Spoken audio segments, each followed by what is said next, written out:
Hello everybody, welcome to the OAG RC. I am Craig and I've decided that I needed a bit of punishment really, so I've decided to go and get the Schumacher Cougar back out, my RC nemesis. As you will know, I've had nothing but problems with this RC. First of all, we had a lay shaft where I'd stripped the gear off the lay shaft. It was a plastic gear that I hadn't quite got mounted properly and it just wrecked it. Then I had a problem with the ball diff not being tight enough and all sorts of problems back there with it slipping. I believe we've now resolved all those ball diff issues. But on the last run out, we absolutely cocked up the front steering system and that all came loose and I lost a screw. So what we're doing now is putting on the ball raced upgrade steering set for the Cougar.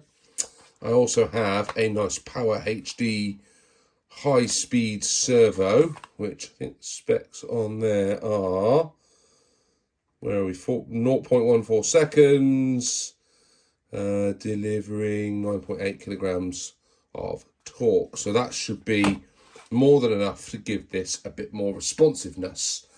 And we're going to sort it out, basically. Now, I hate going to this thing because I always wonder what else I'm going to find and what else is going to go wrong. But I'm going to go in there and we're going to fix this. And it's going to run on the Orchard Raceway in 2024. And it's going to do well. It is going to be good. Because it should be good. Because it's brilliant. And Richard keeps telling me at RLRC that it's brilliant. But mine isn't. But we're going to fix it. Right.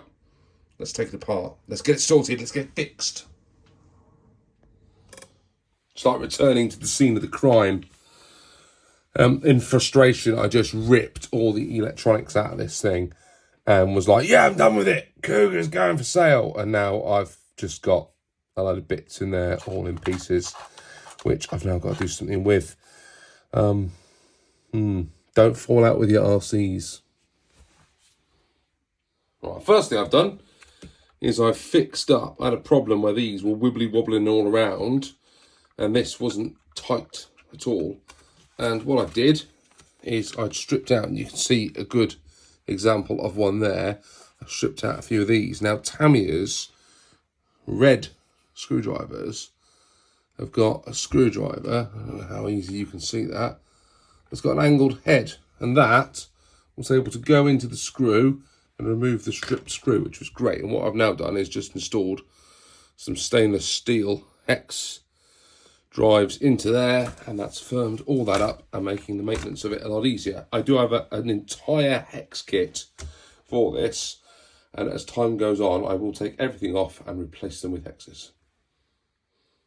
The curse of the Cougar continues.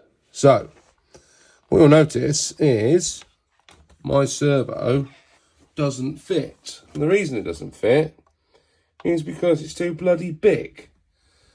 This one that I took out, this cheapy Carson one, fit back there. Somehow he says. But it did bloody well. Ah, maybe it goes that side. Maybe it goes that side. Maybe we're all right. Carry on. Nothing to see here. Right, I made an executive decision. Decided not to install this, having read online that this causes all sorts of problems. So, I've done a little research. That is going back in the Cougar box over here, and we will come back to that another day. However, servo installed. Very quick. Decided to ditch this, and I've mounted the servo, or the saver, straight into the servo. Now, some of you guys are going to tell me I shouldn't have done that, but I don't have any other servo savers knocking around, so that's what we're going to do for this year. I'm still not convinced that this thing isn't slipping at the back, because it's still not accelerating and kicking as hard as I think it should do. But it's doing a lot better than it was before, so I think we're going to go with it and see what happens. Wish me luck. Right, that is it for now.